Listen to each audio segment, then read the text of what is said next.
All right, let's call the meeting of the Finance Committee to order on October 4th, 2023. Mr. Clerk, would you please call the roll? Alderman Clemmons? Here. Alderman Moran? Here. Alderwoman Timmons? Here. Alderman GOV? Here.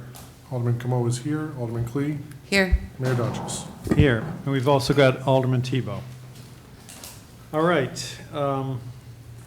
first item on the agenda is public comment directed to items on the agenda.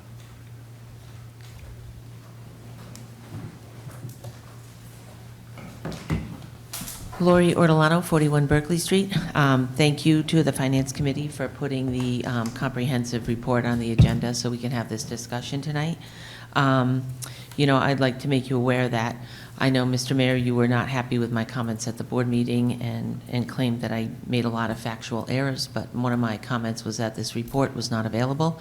It's not posted on the site. And you disputed that and said, of course it is. We wouldn't have had our triple bond rating, but in fact, it is not. And it's been a week since I've had a request into the city to get a copy of this report, and it was just 15 minutes ago that I looked at the agenda and saw that this was on the agenda. I didn't realize it was on the agenda. Now, the report wasn't online yet. But I'd like to know when this report was completed. It's very, very late this year. This is late, and I would not have expected it to come out in October. And I don't even know if we're still using the same audit firm that's been bought out, Markham, now, or not. There was no way to really trace anything. So, I would request that you refrain from the harsh remarks on the misinformation that I'm putting out there, because I don't feel that I am. And I think the city has an obligation to post these reports in the normal location where you typically post reports, and it wasn't there. And again, I left a phone message with Mr. Griffin 6 days ago. I sent a right to know into the city and to the mayor, 6-7 days ago. Not enough time has lapsed to be the 5-day compliance, but you're not supposed to wait 5 days if it's readily available. And I didn't get it. And, just before coming over here to let you know, I received another response on a right to know where the city said, hey, we gave you that information. It's in the closing binder.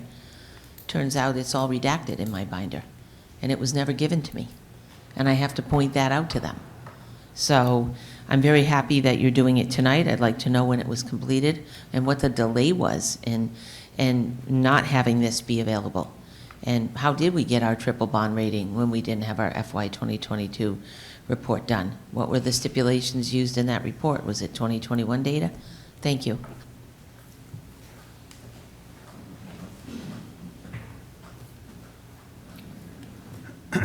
I'm not going to bother to point out the inaccuracies there, but why don't we just move on?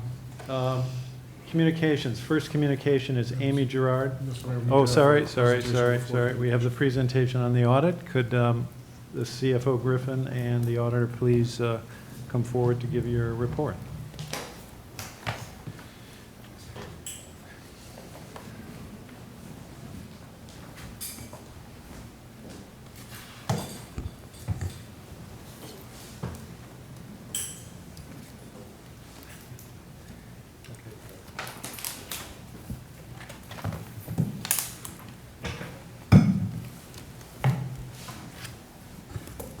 Thank you, Mr. Mayor and members of the Finance Committee. John Griffin here, CFO, Treasurer, Tax Collector. To my right is Comptroller Rose Evans, and to my left is the partner of Markham, formerly Melanson, Scott McIntyre. Just a couple of remarks. Mr. McIntyre and Ms. Evans have been working on this document for quite some time. There were some complications that Mr. McIntyre will speak to, but Excuse me, could he speak up because we can't hear him? I don't know if he's close enough to the mic, but we can't hear him. Sure. I'm not going to repeat that, but I will say that most of the questions that were raised will be answered. And personally, I'm glad that this is once again an unmodified opinion, which means that it's a good thing. And with regard to the bond ratings, they look at our past performance. They look at what we're doing. We're very comfortable with them. They're comfortable with us. And but without further ado, Mr. Mayor and members, I would turn it over to Mr. Mr. McIntyre. Thank you. Good evening, Mr. Mayor and members of the committee. Thank you very much. As the CFO indicated, my name is Scott McIntyre. I am a partner with Markham, formerly Melanson. We, Legacy Melanson, joined forces with Markham in January of this year. The purpose of that is that young students aren't going into accounting anymore, and we were finding it necessary to avail ourselves of additional resources. So we merged with a much larger firm so that we can continue to provide auditing services and other related services to cities and towns throughout New England, and that's what we're continuing to do. Now, may I interrupt just for a moment? So I believe I recognize you from previous years, but how many years have you personally been involved in the city's audit? Well, I was the partner in charge for, I'm going to say, close to 20 years. And then my partner, Ed Boyd, took over for probably a period of about 5 or 6 years. And just with the conclusion of this audit, the 22 audit, Ed has been tied up with some personal issues, so I've sort of stepped in his shoes at the conclusion of this process. So you're firm for 25 years or so? Yes. Okay, thank you. Proceed. And thank you again for the invite to come in and go over this report. I certainly recognize that it's October of 23, and we're talking about a June 30, 22 basic annual comprehensive financial report.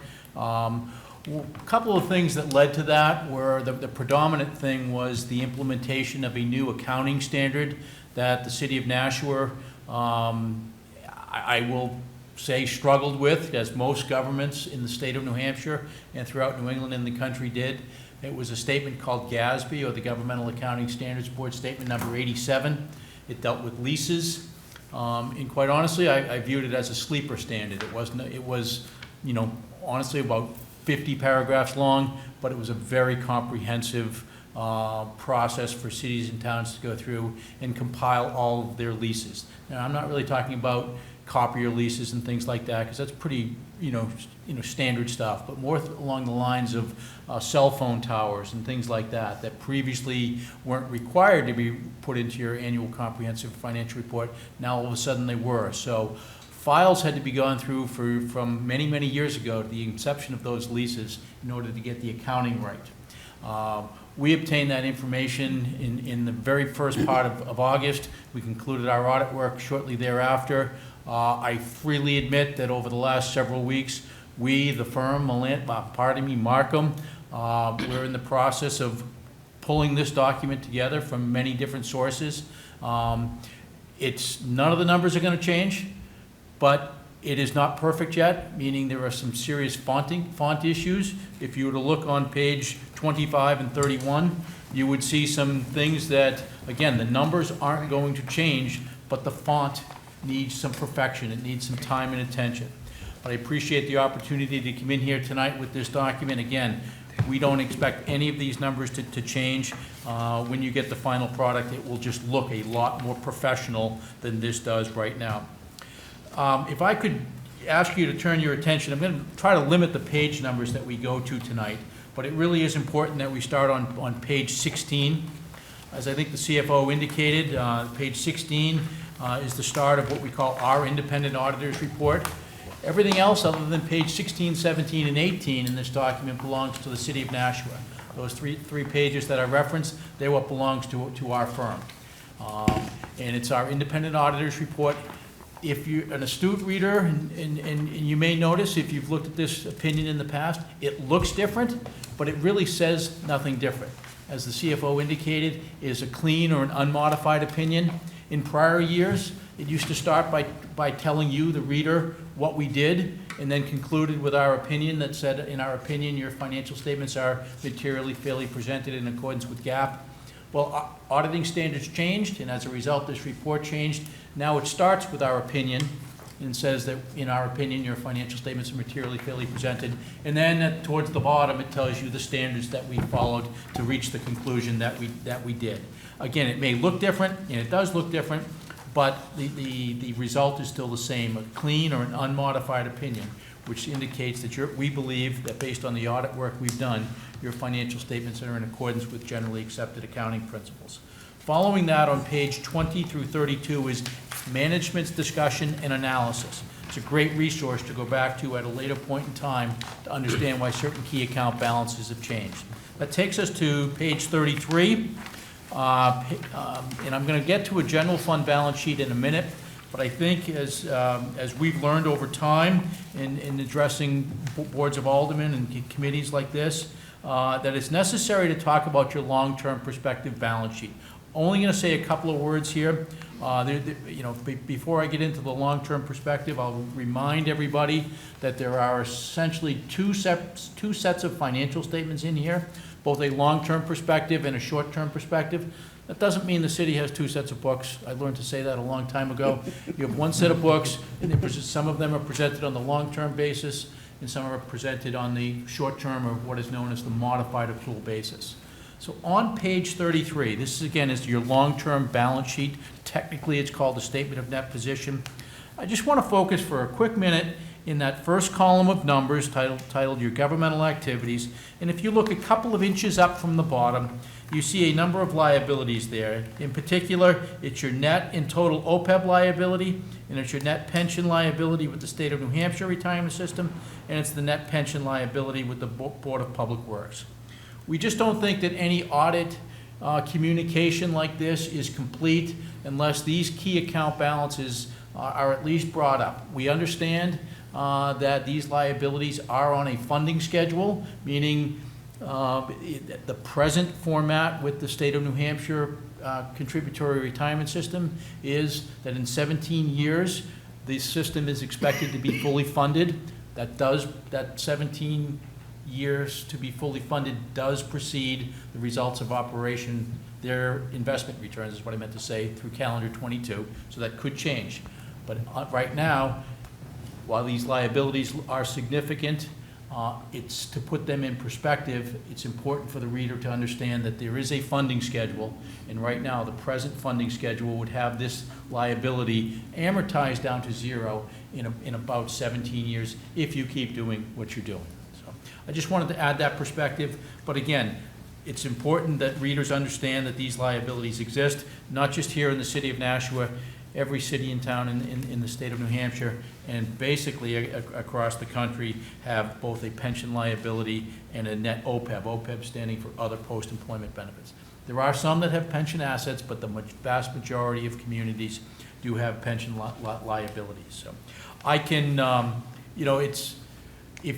I'll take questions at the end if you want me to get into how these liabilities have changed from the prior year. I'm more than happy to get into that, and I can explain the rationale why they may have changed. But I would like to turn over to page 36 for a minute. This is a much more familiar looking balance sheet to most readers of a governmental set of financial statements. It's referred to as your governmental funds balance sheet as of June 30, 22, and the focus is on the first column of numbers. You do have a debt service fund, which is considered major. Then you have your non-major governmental funds, which is essentially all of your other funds that don't meet the technical definition of a major fund. But the focus for almost all readers is in that first column of numbers, and it's in the bottom third of that first column of numbers in your total fund balances. You have a total fund balance as of June 30, 22 of 89.7, almost $89.8 million. That's increased by about almost $20 million over the prior year. As is pointed out in your management's discussion and analysis, much of that increase results from the use of ARPA, American Rescue Plan dollars, during fiscal year 22. Perhaps even more important than the total fund balance, if there's one number in this entire document that's going to get the most attention, it's going to be the number above that. So it's the third number up from the bottom in that first column of numbers on page 36, and it's your unassigned fund balance with a June 30, 2022 account balance of just under $33 million, $32.996 million. That's important because a rating agency is going to look at that and look at that as sort of, they'll look at that as working capital, look at that number as a percentage of your operating budget. So what do you have in essentially a savings account that isn't otherwise committed or assigned? And that $33 million is increased over the prior year, so it's always nice when that number goes up. A year ago, it was about 31.7, it went up to almost 33, so about a $1.3 million increase in that number. And just as importantly as the increase, the resulting $33 million in that account balance represents about 11% of fiscal year '22 general fund expenditures. I believe the city's policy is to maintain a minimum of 10%, and certainly credit rating agencies like to see governments with in excess of 10% of their operating budget in this key account called the unassigned fund balance. So, that's really the highlight of the general fund. The other page that draws the most attention, other than the unassigned fund balance, goes all the way over to page 40, just a couple pages forward. This is not the generally accepted accounting principles version of your statement of revenues and expenditures, but this is what is referred to as your budget versus actual comparative schedule. Clearly, those, as the headings indicate, those first two columns of numbers are the original and the final budget. The third column of numbers going left to right is the actual amounts. And then the numbers that most people like to see are in that final column on the right on page 40. And as you go from the top down, about halfway down, you see total revenues came in excess of the anticipated amount in the budget of just under $6.5 million. A year ago, that was 5.8, so the revenues that came in, the revenues continue to come in excess of budget. But I would want to point out that it's only about 2%, so it's not as if they're coming in at 10% above budget. It's just about 2% above what was expected. Another third of the way down the page, you have your total expenditures, and you have your general government, police, and then you have your total expenditures. There's about $1.5 million in unspent and unencumbered budgetary appropriations that sort of go unspent and returned and drop back into your unassigned fund balance. So actually, page 40 is extremely similar to the prior year. If you look in the bottom right-hand corner of page 40, the $8.2 million there, which is essentially the combination of the favorable revenue amounts and the favorable expenditure amounts of 8.2. That 8.2 number is almost consistent with the prior year. It was a little bit higher in the prior year, but super, super consistent. And that certainly, speaks to consistent budgetary performance is one of the things that credit rating agencies look at in terms of judging, government's ability to repay their debts. So. There are a number of other, obviously this document's well in excess of 200 pages. There's some pages on your enterprise funds, component units, a wealth of footnotes that describe the debt position of the city, as well, and goes into all of the various actuarial assumptions that go into the net pension liability and net OPEB liability. I will stop there and going through the detail. I do want to go back, and I meant to talk about this before we get into some of the numbers. After I talked about the reasons why we're a little bit later than we were in prior years, I think it's very important for me to communicate to this group that when we came in, it was GASB 87, and then the problems my firm has had getting this report to look professionally. But when we came in here to do the audit, we found the books and records to be in good working order. Key cash accounts and other key accounts were reconciled on a regular and timely basis. And as a result of that, we did not need to propose any significant audit adjustments as a result of our work.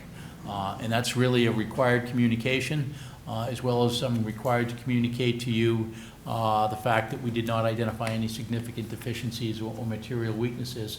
And those are defined here in your annual comprehensive financial report. So with that, I will turn it back to the mayor and try to answer any questions that the committee may have. All right, questions or comments? Alderman Tebow. Thank you, Mr. Mayor. So I just want to make sure that the public hears this very, very clear. So us getting this today has nothing to do with the city doing anything sketchy or shady or trying to delay this report in any way. Is that correct? I would say that that is correct. The lion's share of it was the implementation of GASB 87. And yes, myself and my firm have had a challenge the last couple of weeks getting this document to look as professional as it is, as you would expect it to look. Great, thank you. Anyone else?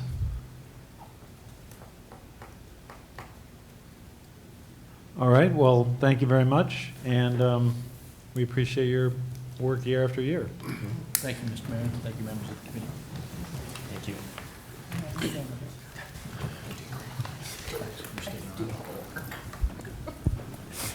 All right, now we have communications. The first being from Amy Gerard, Purchasing Manager, Alderman Camo. Yes, thank you. I'd like to make a motion to approve, place on file, and award a multi-year contract for CAMA software implementation for assessing consulting services with Vision Government Solutions in the amount of $148,000, or approximately $50,000 annually. Funding will be through Department 132, Assessing, Fund 81342, Computer Software and Hardware / Capital Projects. Mayor, Board, good evening. My name is Jennifer Zins. I'm the Assessing Department Manager, and I come to you with this contract for CAMA implementation for the Assessing Department. It's for Vision Government Solutions, and it goes hand in hand with the consulting as well. It is a one-time fee of $148,000, but it's over a multi-year, 3 payments.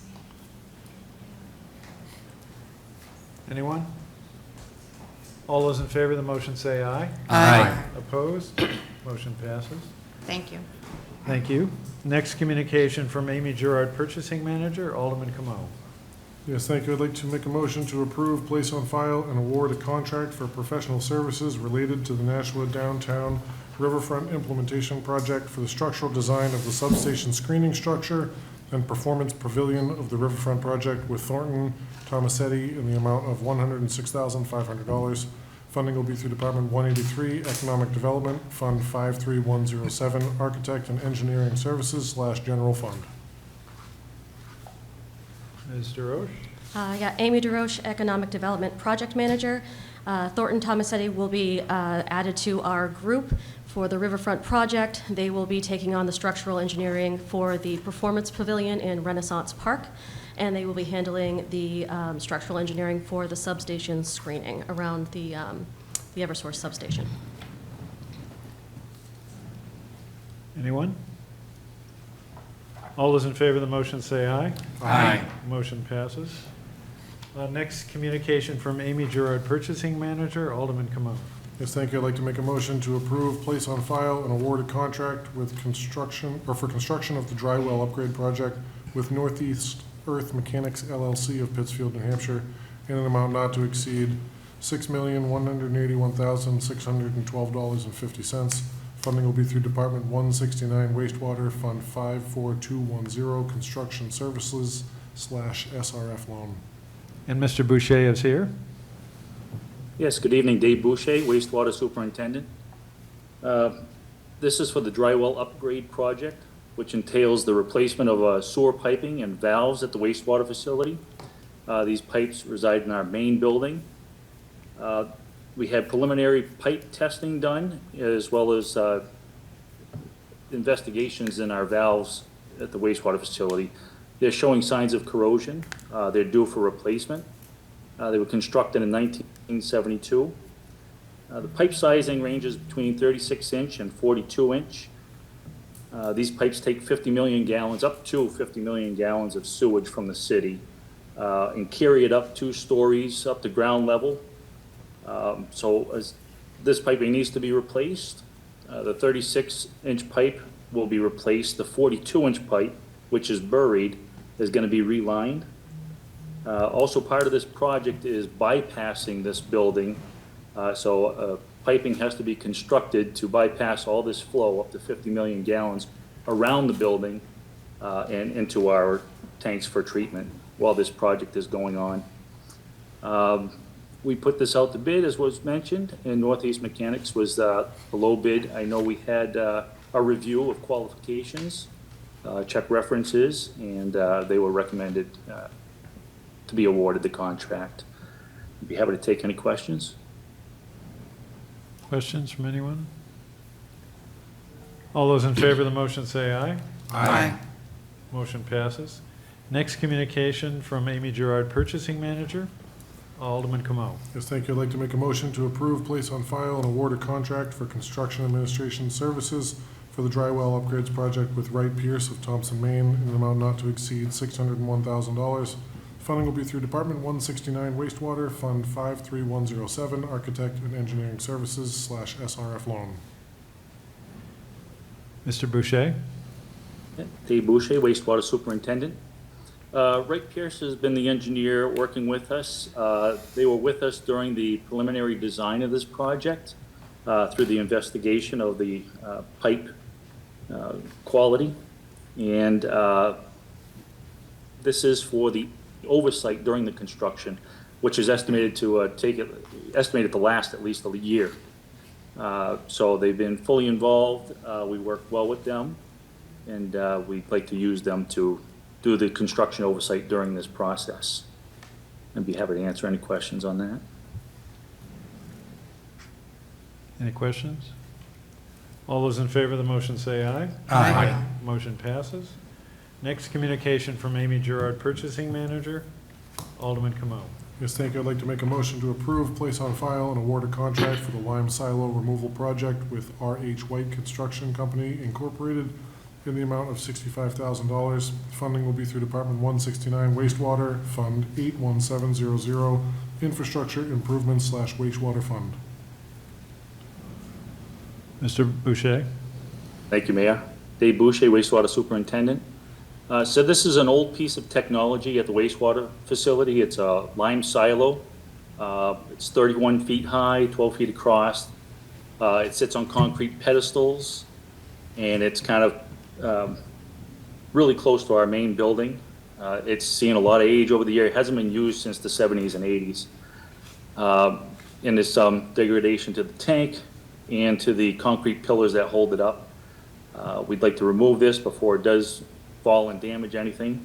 But also, once removed, we can use this piece of property for future real estate, for future processes to be built on.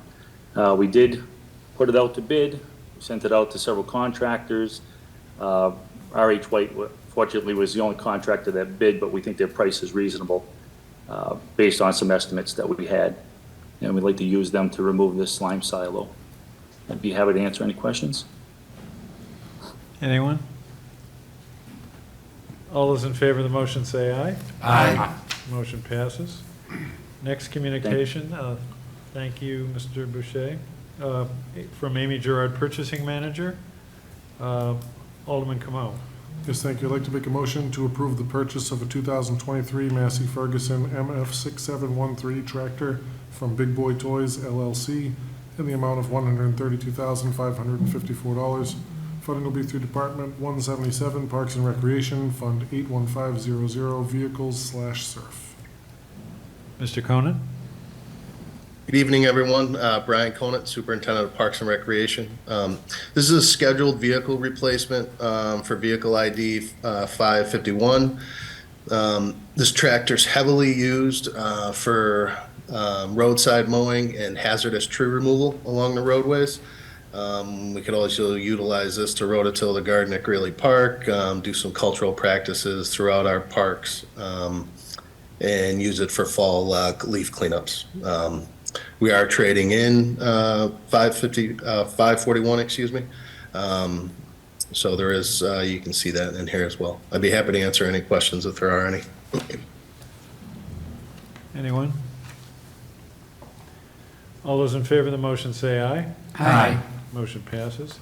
Next communication from Amy Gerard, Purchasing Manager. Alderman Camo. Yes, thank you. I'd like to make a motion to approve the purchase of a 2023 Toro Outcross 9060 front-end loader from Turf Products Corporation in the amount of $111,815.89. Funding will be through Department 177, Parks and Recreation, Fund 81500, Vehicles/Surf. Hello, Brian Conant, Superintendent of Parks and Recreation. This is a scheduled vehicle replacement for 547. This is a whacker, a articulating front-end loader that we currently use at Holman Stadium. The staff uses it to move around different pieces of equipment throughout the stadium during the baseball season, as well as different materials, loam, warning track material. What I'd like to replace it with is a 2023 Toro Outcross. The Outcross is a far more versatile machine than the Whacker is. It still performs the loader functions that the Whacker does, but it allows us to have the PTO air fryer on the back of this machine, and just gives us a lot more capabilities. I'd be happy to answer any questions if there are any. Questions, comments? All those in favor of the motion say aye. Aye. Opposed? Motion passes. Next communication from Amy Gerard, Purchasing Manager, Alderman Camo. Yes, thank you. I'd like to make a motion to approve the purchase of a 2023 Toro Procore 1298 aerator with Turf Products Corporation in the amount of $59,502.05. Funding will be through Department 177, Parks and Recreation, Fund 81500, Vehicles/Surf. Good evening, everyone. Brian Conant, Superintendent of Parks and Recreation. This is an air fryer that's going to be used to alleviate soil compaction, which is just going to enhance the conditions of our athletic fields tremendously. We currently don't have a PTO-driven air fryer, and this is just really, it's going to dramatically enhance our athletic fields. So I'd be happy to answer any questions if there are any. Anyone? All those in favor of the motion say aye. Aye. Motion passes. Next communication from Amy Gerard, Purchasing Manager, Alderman Camo. Yes, thank you. I'd like to make a motion to approve, place on file, and award a contract for portable toilet rentals with United Site Services for a 2-year term in the amount of $117,592, which is $58,796 annually. Funding will be through Department 177, Parks and Recreation, Fund 54821, Equipment Rentals/General Fund for $52,812 annually, and Fund 54281, Equipment Rentals/Trust for $5,984 annually. Good evening, Brian Conant, Superintendent of Parks and Recreation. This is a contract to provide portable restrooms throughout our parks. This did go out to bid. We received one bid. It's a rate of about $187 a unit per month and $237 per month per for an ADA, unit. These units are cleaned 3 times a week, and the majority of them are out between mid-April through early November, with 6 units staying out year-round. I'd be happy to answer any questions if there are any. All right, all those in favor of the motion say aye. Aye. Opposed? Motion passes. Next item, which is a communication from Amy Gerard, is an emergency PO purchase order request. If there are no objections, we will accept that and place it on file. Unfinished business, we have none. Tabled in committee, nothing. New business resolutions and ordinances, nothing. Record of expenditures, they didn't get us a record of expenditures this time, so we don't really have anything to act on. General discussion, any general discussion?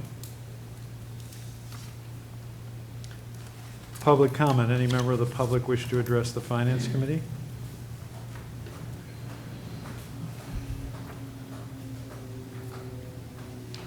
Lori Ortolano, 41 Berkeley Street. You know, I don't think I came here with any implications at the last meeting or this meeting to say that we don't audit. I listened very carefully to your public comments after the meeting last week, and you said any assertions, allegations, or implications that we don't audit the books is totally incorrect, and I was giving false facts. I never made those assertions. I made it clear that FY21 was on the website, as they all are, but FY22 was not, and it was very late, and I did not have any reason why. And I think you would do yourself a huge favor, all of you sitting here in this city, the elected people, as well as you, Mr. Mayor, as an elected individual, to just make things transparent. When a citizen asks, where is it, don't put us through a right to know and don't not answer us. What is the big deal in just responding? I had a friend send me a request they made. They watched the meeting, and they wrote a letter, I don't know if it was to you or Mr. Griffin, asking for where the audit was because of your comments. And they said to me, you know, when you go on the website, there's no phone number to call the finance office. All the other offices have a phone number. That's true. 3 years ago, I requested that the phone number be put up for finance. There is no phone number. When you tell citizens you can talk to John Griffin, go to him, he's available, he'll tell you everything that's going on. He's not available. There's no contact person for him. I happen to have his number in my cell phone from Kim Kleiner. So, you know, let's just be more transparent. And if this Gatsby 87 was really the bulk of the problem, I know in Manchester they had to go through the same thing, and their audit was posted by April 1st. So, and why not tell us that that was the problem? For all these months, why not say it? But instead, we hid it. And I would like to have heard somebody ask the audit firm about the $7.1 million, the Art Center records. Is the Art Center part of that audit? And is the Art Center treated as a public-private partnership such that it's not part of the audit? How do we know how that is handled in the audit book? You know, that's certainly been a public question that I have passed on, and yet nobody allowed it to be asked. Nobody asked about the 7.1 million, and I certainly can't ask because he's gone. So I don't know if that was part of the 2022. I don't think it should be. It didn't make the books until 2023. 30 seconds. But I would like to know that. So I think a lot of the issues that you have with citizens who want more transparency is that you should just open up the records so that they are transparent and not make it such a war. Like I said, I just came here and opened an email response from the legal office saying the closing binder we gave you had the information you wanted. No, it was redacted in black. It was not there for me, and I had to ask for it. Public information that should not have been Time. redacted. Thank you. All right, well, nothing is being hidden. There was nothing hidden. What I was reacting to at the last meeting was, of course, the most serious allegation that obviously was left out.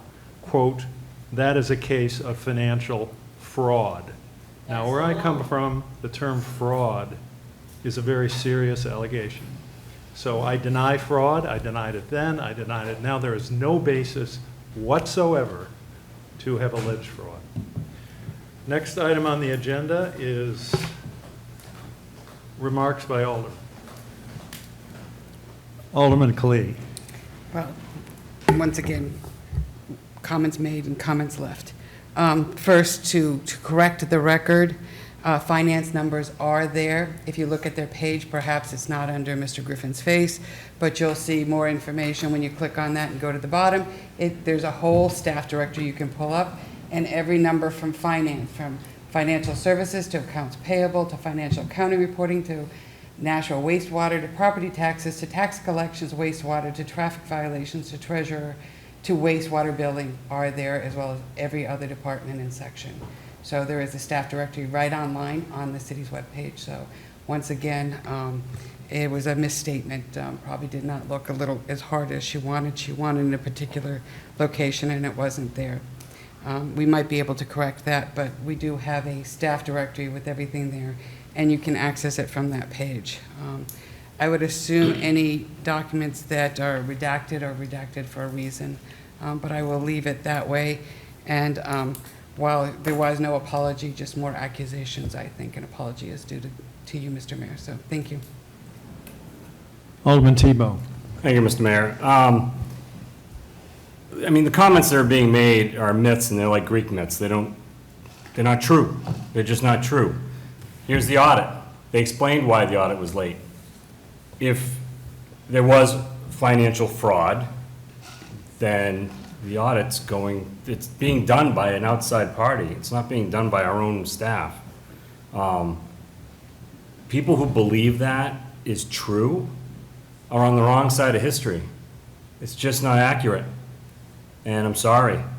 If you believe it, it's wrong. We would be in a heck of a lot of trouble if this city was committing any kind of fraud, and it would be found out. and you can go over every document possible. You know, something in Donna's desk, something out there on the web that you can't find, you're not gonna find it. So keep searching, I'm sorry, it's not there. You can ask for all of our emails, everything, keep asking. Any other remarks by Alderman? Alderman Moran. Thank you, Mr. Mayor. I just wanted to bring up, for members of the public who might not know, that I did notice that you and CFO Griffin were dismissed from a federal lawsuit brought by a member of the public. That's great for you, of course, but more so for CFO Griffin, who is not an elected official and just doing his job here, trying to keep us financially stable and with AAA bond ratings. I think that that was an unnecessary burden that he had to go through. And reading through the decision, it was a very long decision. I think it was summary judgment. It kind of showed that the claims were without merit, for the lack of a better word. And, you know, members of the public should understand that these suits, a lot of people have been dismissed from them because they, those people's claims against them are, excuse me, without merit. Just paraphrasing what the judge in that case has said. Secondly, members of the public should know, look at the attorney who's representing this member of the public.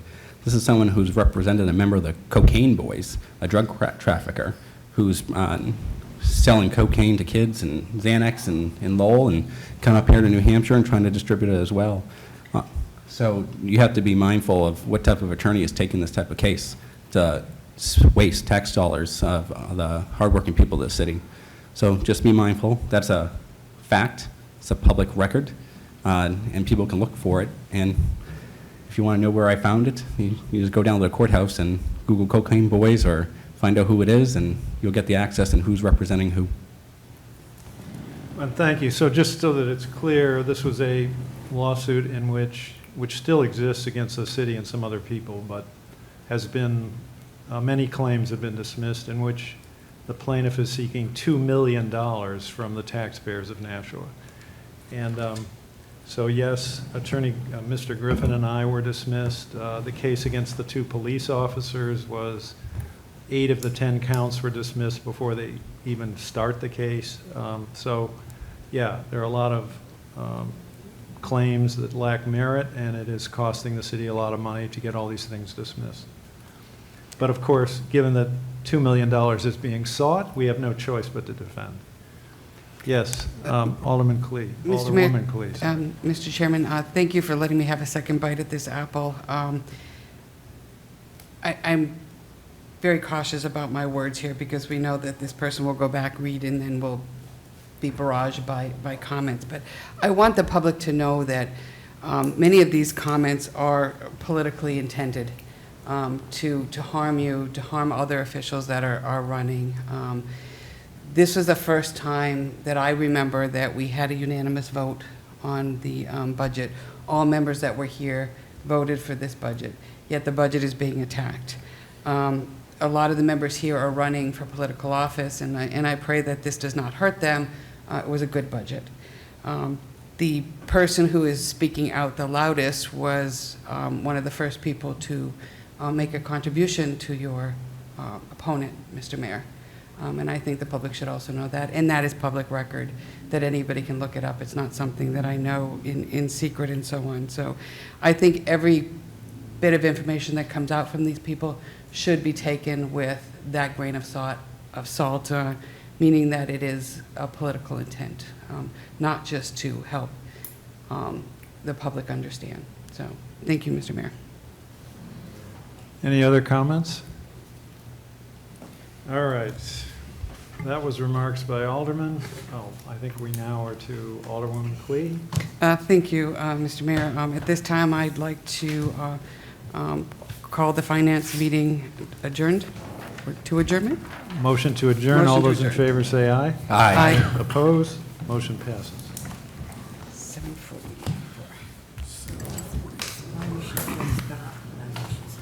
She'd stay. You can dish it out, stay and take it. Yeah, just stop doing all that nonsense. All right, that's fine.